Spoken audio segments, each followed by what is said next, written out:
they that resist shall receive to themselves damnation.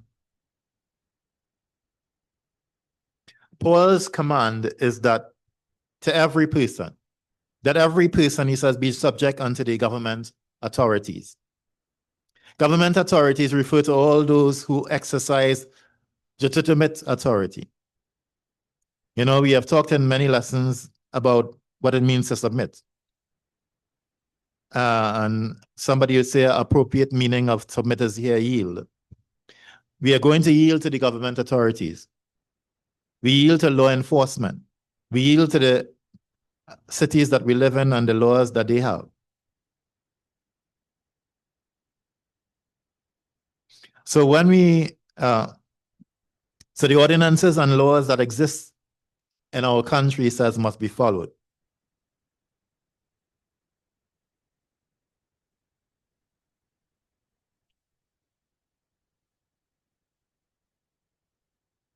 The reason we are yielding to the government authorities is because he says there's no authority apart from God. And God has instructed the authorities that exist. The authority that governs exercise are delegated to them by God. So the authority that governments exercise are delegated, he says, by God. You know, when Daniel interpreted Nebuchadnezzar's dream about the king's future humiliation in the book of Daniel, chapter number 4 and verse number 17, Daniel makes this statement here. Daniel chapter number 4 and verse number 17. Daniel chapter number 4 and verse number 17.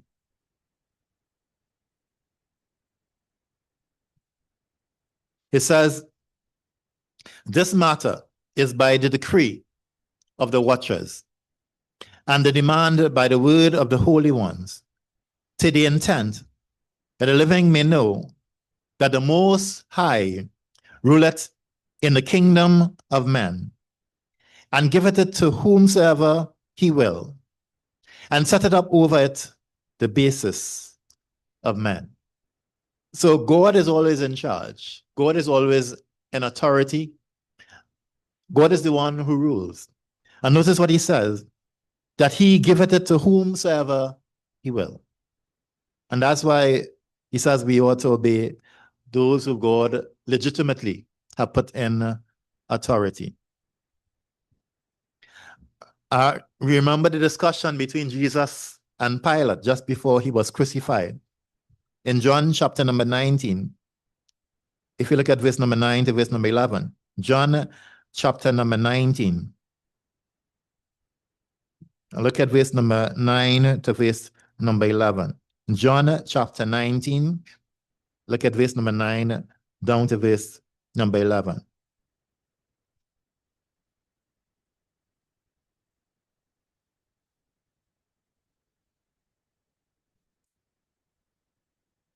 Now it's interesting. Pilate makes it, he says, John 11 and John 19, sorry, in verse 9, it says, and went again into the judgment hall, and said unto Jesus, whence art thou? But Jesus gave him no answer. Then said Pilate unto him, speakest thou not unto me? Knowest thou not that I have power to crucify thee, and have power to release thee? Jesus answered, thou couldst have no power at all against me, except it were given thee from above. Therefore, he that delivereth me unto thee had the greater sin. So again, Jesus says here that you could only have this power because you were given this power from above. And that's why God says that we need to indeed obey the authorities or those who are legitimately in charge, right? Because they are ordained by God. They are set up by God. And we ought to indeed obey their rules. So God has given the authority to these ruling and governing bodies. This leads to a natural conclusion in verse 2. He says, do not resist the government authorities because God has given the authority. God has delegated authority to these entities. He says, if we resist, then we are resisting what God has.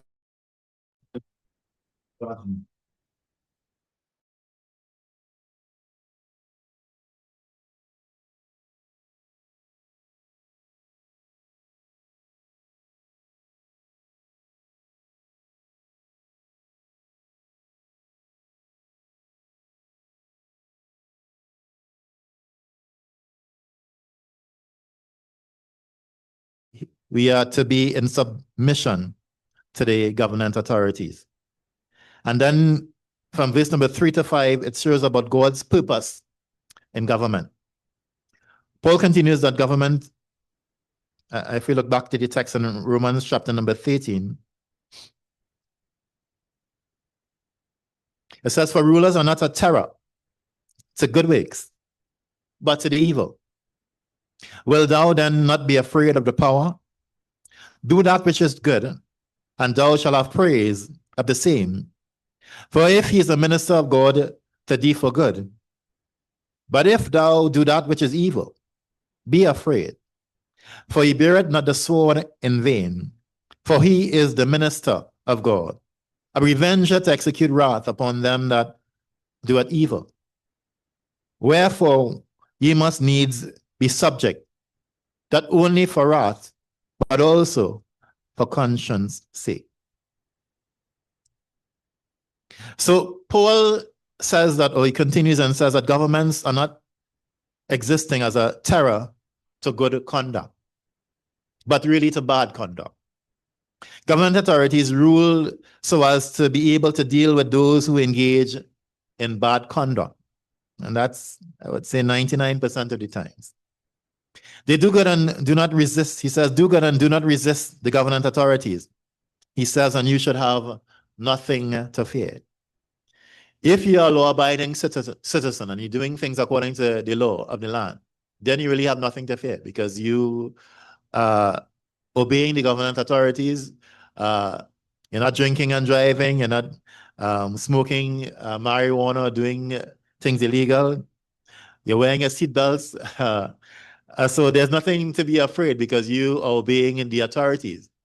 But if you're not obeying the authorities, then you should be afraid because there's a crackdown on those who don't do things according to what the governing authorities or what the rules have been set up. And sometimes we ourselves find ourselves, one of the laws is that you must wear your seatbelt, even if once the car is on, that your seatbelt must be on. I don't know if you know that that's a law, right? And I was listening to a driver complaining. He says, he was in front of McDonald's in Port of Spain on the other side. The car was still, he had the car on, but he didn't have his seatbelt on. And that's a charge, $1,000 charge, not having his seatbelt on.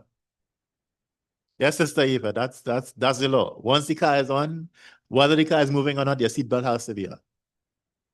So he was complaining to the police, but you real hard because I sitting down in the car and I mean the car on, but the car not moving and I don't have my seatbelt on. And the police kindly told him, well, that's a charge. You need to put your seatbelt on.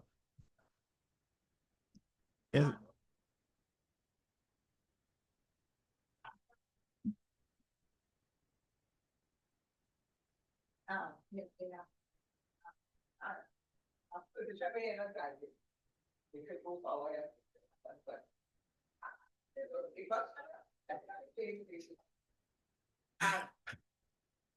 What about somebody in their car in their garage driving and they walk up the ambulance when the car charge is there?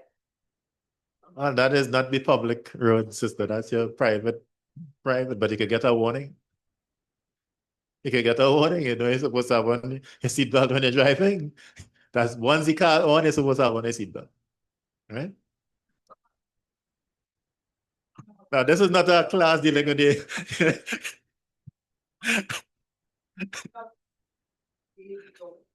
yes. All are supposed to be obey the law. Mm. I don't know. Right. But from the marijuana, right? And if they want to be government plan or whatever.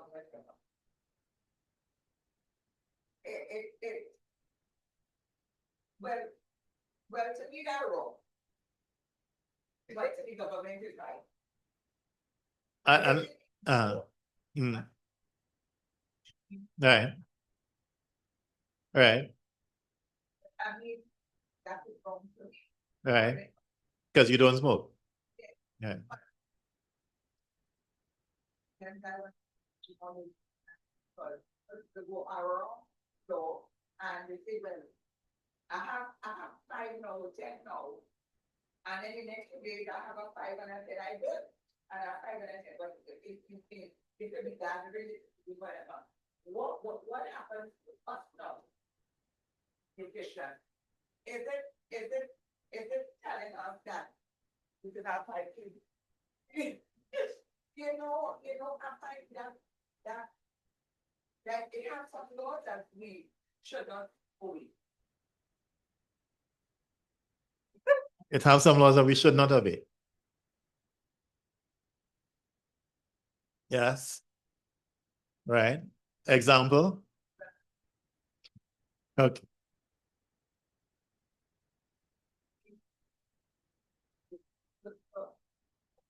Yes. Yes.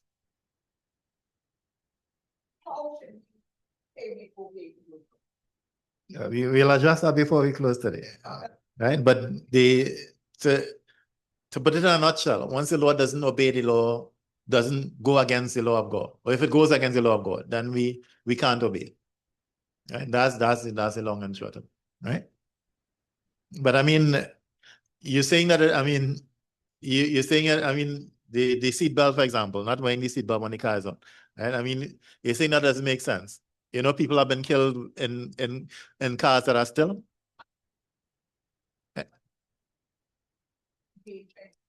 Well, that's what I'm saying. You're saying you don't, but what I'm saying, there are people, even in Trinidad, there are people who stuck in the car, they're still, and they got killed because another vehicle, a drunk driver bounced into the car, or they lost control and the car was bounced and they lost their life. I mean, so it mightn't make sense sometimes, but it's the law of the land and is sometimes our safety. I mean,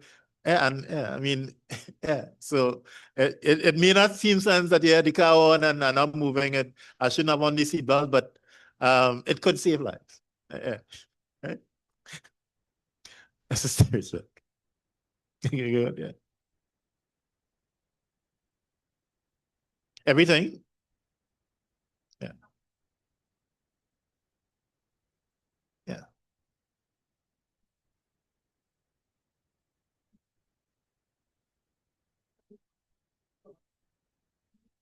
And so you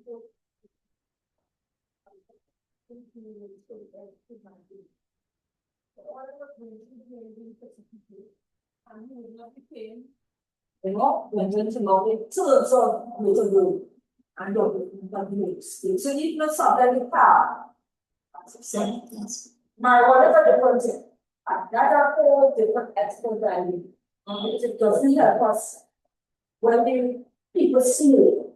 The skill, the pharmaceutical and medication does nothing. And the medication be given has 4 in it. A comfortable 5% drugs. And it does not work. So that's the whole debate for and cons for us. In somebody mission, so then maybe feel like all our humans are all us. So it works out with the dates all and it's together and it's going. So this is not like I'm talking about I'm not going to the government, the laws of the government and they're going to define what is good or what is bad. But the overarching text is that he says we need to obey the laws of the land. Right? And as I said in context, once those laws of the land don't disobey the laws of God, then we also obey the laws of God. Yes. I know that's that. One more question, consider that. I have guidance from my city, Okay. the one is wrong. You're the guy for. I think about the big thing. I like it. That, but I want to be, I don't want like so far, something I do. Pipe or something? What? A pipe? I said. No, I figured it, huh? Oh, okay. Yes. Oh, okay. Maybe. So you say, that is like, so I say, nothing like I know when you go, I don't know what to do. So, before this summer, say, like, for what? What happened? I'm sure. 3, 1, 2, stay. Yes, I say it like to one. So, by the time the police come, he finish it anyway. So, you know what my is good. I will go, Right, so that's your private one, that's what you go. It's your, so you like to do What we said, before. So yeah, it is your property, so you're entitled to make your own laws on your property. So if you don't want the man smoking, tell them to smoke. But that's I think there's somebody else like well, why is he in your yard? He doesn't smoke. But that doesn't know that you lay down. The drug is illegal. And with that, there's nothing wrong with you laying on the roads of your household for one follow. Right? So he said, do not resist the government authorities, and you should have nothing. Right. So once you're obeying the laws of the land and you're doing good, you really have nothing to fear. You're not a bandit, you didn't steal, you're not robbing. If the police pass, you don't have to worry because you know that you're slate clean, you have nothing to worry about. You have been conducting yourself according to the laws of the land. But if you're not, you know, I've started hearing stories about police pass by somebody, they just had to speed up because they know that they're in the wrong. And police started chase them. But no, they cause it on themselves because you just see the police and you all of a sudden feel that the police coming for you because you're guilty of some wrongdoing, right?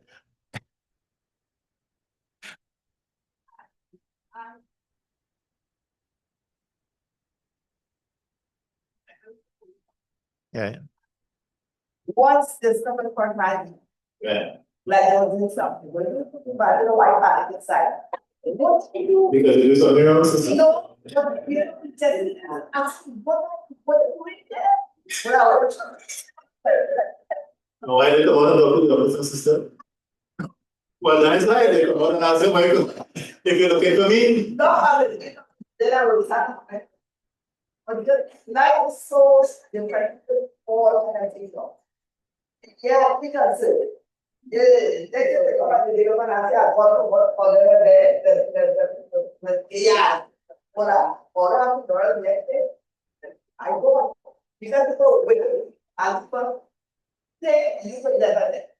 I was part of it and I got to decide. Sister, just the Bible says if you make it, you're nothing to pay. You're nothing to pay. Because you know that you are a citizen, you're not doing anything wrong. But if you're in the wrong, then you're not making it to pay. Yes. Right question is, whatever you know, that is right. And that's also that's the only exception. You're very confident that you'll come to the church. Yeah, that's the only exception. Where the law of the land disobeys the law, then you also obey the law. It's like if I go in jail. Yes, even if it means that you're we look at that as a pretty important this now. So be careful. The government operates as God's servant for your good. Paul teaches us that government's role is to protect the innocent and those who are good, those who have good conduct and execute wrongs on the wrongdoers. Verse 4 continues to prove this thought. In the book of Samuel, chapter number 13, verse 4, he says, "For he is the minister of God to thee for good. But if thou do that which is evil, be afraid, for he beareth not the sword in vain. For he is the minister of God, a revenger to execute wrath upon him that doeth evil. Now a sword is there to protect and is also to kill as well. And what he's saying is that if you do good, you have nothing to fear. But if you do evil, he has the sword, and which means that he can use it to indeed execute wrath upon those who are disobedient. So God gave power to the government, and these authorities expected to use that power. It should be fairly clearly to us that bearing the sword is a picture of capital punishment. God has given the power of the sword to the government authorities, and God expects them to use that sword to defend those who are good, those who have good conduct, and to carry out God's wrath on the wrongdoers. These authorities are to be acting as God's servant. Please notice that Paul says that the government is an avenger who carries out God's wrath. Remember that Paul instructed individuals to not seek vengeance in Romans 12 and verse 19, but to leave room for the wrath of God. God's wrath is not only found at the end on the day of judgment, but also to the government who acts as an avenger carrying out God's wrath. Therefore, according to verse 5, we subject ourselves to the government authorities, not only to avoid the sword that the government bears, but also to be in obedience and subjection to God. We submit to avoid the wrath of the government authorities, and because it is right in the sight of God. I think it is important to observe something here. Paul's commands are not contingent on living in a democracy or living in a system of capitalism. These are universal laws given for Christians who live even in communist China, who lived in the former Soviet Union, who live in Cuba, who live in Zimbabwe or South Africa, or any other time or place. These laws are in effect and given to Christians who lived under the power of even Emperor Nero, under the might of the Roman Empire. These laws are not contingent on liking where we live or agree with the policies or spending habits of the government. You know, I'm disturbed by how I see Christians acting based upon the policies and legislation of our government authorities. There is no doubt that there are going to be things that we do not agree with, things that are matters of opinion and judgment. There's also no doubt that the government are going to do things that are immoral and sinful. But none of these things changes these commands. At no point are we allowed to stop living and acting like Christians just because we like or do not like what our government does. What if our government ended up where one person was in total control and could wield unchecked power on the masses? What if this figure could be unjust, letting evil go free and killing the innocent on a whim? What if he could raise our taxation to the point that we barely had a few dollars to live on? Do we think that we should have the right to rebel?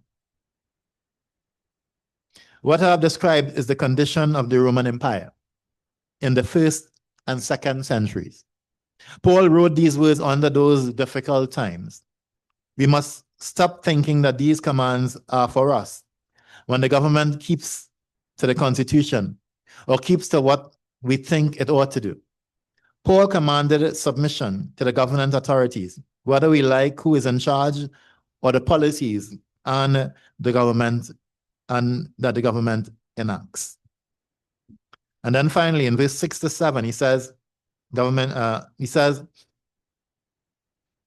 13, verse 67, he says, for this cause pay ye tribute also, for they are God's ministers, attending continually upon this very thing. He says, render therefore to all their dues, tribute to whom tribute is due, custom to whom custom, fear to whom fear, and honor to whom honor. So further, Paul commands very clearly that we must pay taxes to the government authorities, whether we like or agree with the taxes or not. I'm not sure exactly how there have been Christians who thought that they did not have to pay taxes because the money was used for wickedness or disagreeable things, as if the taxation of the Roman Empire was used for printing Bibles. Is it interesting that Paul had to command this because it appears that even Christians in the first century doubted the morality of paying taxes? But verse 7 is clear. Paul, we are to pay to all the government authorities what is owed to them. Taxation under the Roman Empire was crushing, as the money was used to fund wars and even conquest. Do not forget that the taxation was even under King Solomon in the Old Testament, and even worse under his son, Rehoboam. Paul does not say to pay taxes only when we agree with the amount of taxes or what the taxes are used for. Pay taxes to whom taxes is due. Give revenue to whom revenue is due. Give respect to whom respect is owed. And honor, he says, to whom honor is owed.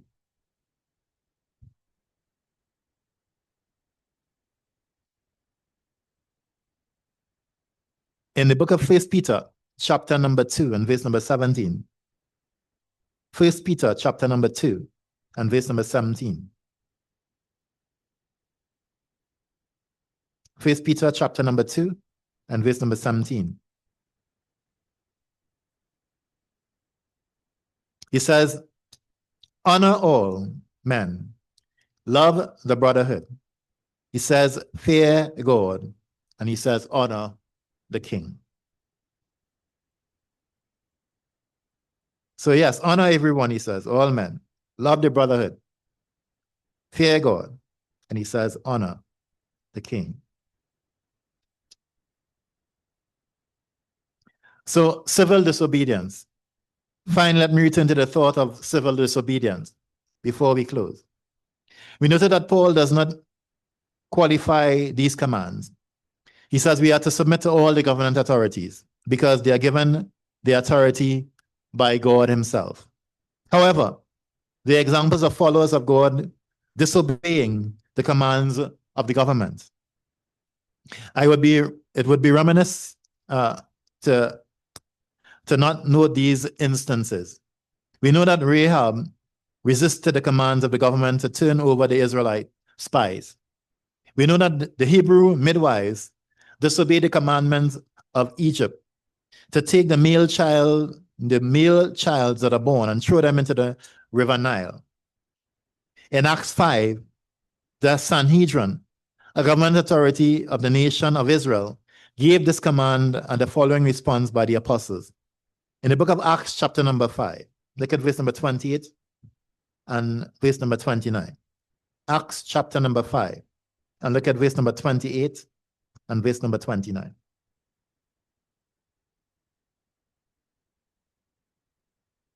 Acts chapter 5, verse 28 says,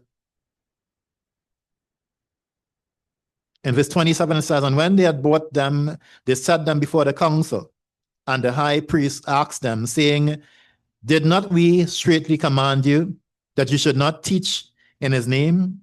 And behold, ye have filled Jerusalem with your doctrine, and intend to bring this man's blood upon us. Then Peter and the other apostles answered and said, we ought to obey God rather than men. So yes, there are times that we will have to disobey those in authority, because their laws go against what God has said.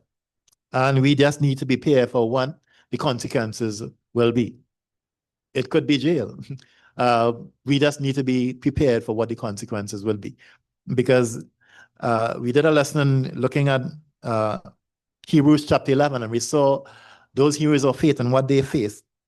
Even going against authority, some faced death, and they were willing to do that because of the faith that they had in Jesus Christ. And it may come a time that we will have to go down the same road. God forbid, but it may come a time where our faith will also be tested, and that we'll have to go down that same road as well. So yes, we see that at least 3 clear instances where those people of God disobey the laws of the land. Remember Moses, as I said, when they saw Moses, they recognized that he was indeed a blessed child, and they just couldn't obey the laws of the land to kill him. Because remember the law of the land, then they find that the king thought that the children of Israel were multiplying too much, and that they had to stop them from multiplying. So his law was, if there was a male child, when the midwives get that male child, they was to just throw them in the sea and drown it. But when they saw him, they recognized that he was a blessed child, and they couldn't follow through with that. So they directly disobeyed the laws of the land. But we know that killing is wrong. So they had to disobey the laws of the land. So there comes a point in time where we will have to disobey the laws of the land if it goes against God's law. So therefore we learn that there's one qualification of Paul's command: to submit to the government authorities. The law commanded for us to perform what the law commands for us to perform if it directly violates God's law. And this is an important line. The line is not that what our government is doing, the line is not that what our government is doing breaks God's law, because every government does this. So did the government in the first century. So did God's ordained government in the nation of Israel. But disobedience was not legislated. The only time we ought to not to submit is if the government passes a law that compels me to break God's law. The law to kill the male babies directly violated God's law to not murder. The law to hand the spies over to Jericho authorities directly violated God's command, as these men were sent by God, and Rahab knew this. The command of the Sanhedrin to no longer speak about Jesus directly violates God's command to preach the good news of Jesus to the whole world. Perhaps a modern example would be useful. Spanking is a useful illustration. There are 18 countries in the world that have made it illegal to spank, including Sweden, Denmark, Austria, Italy, and Norway. France is attempting to pass the same legislation. In Canada, a parent can only spank between the ages 2 and 12. In 2007, California and Massachusetts attempted to pass a law prohibiting parents from spanking. If our state or our country passes such a law, will we break that law and teach parents to break that law?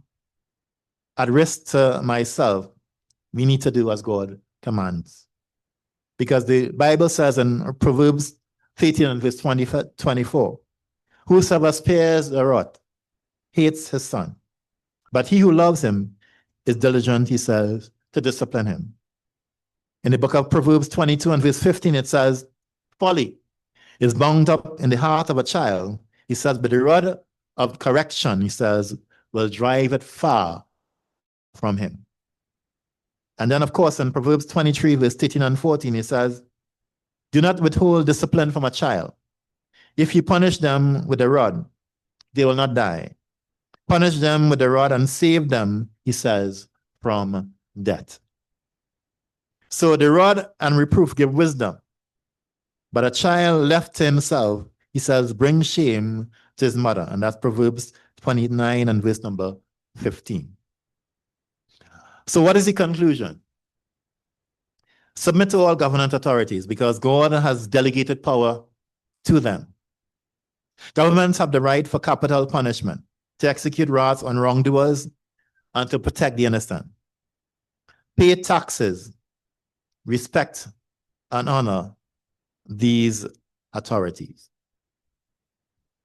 Right, so any questions on what we have looked at there? Right.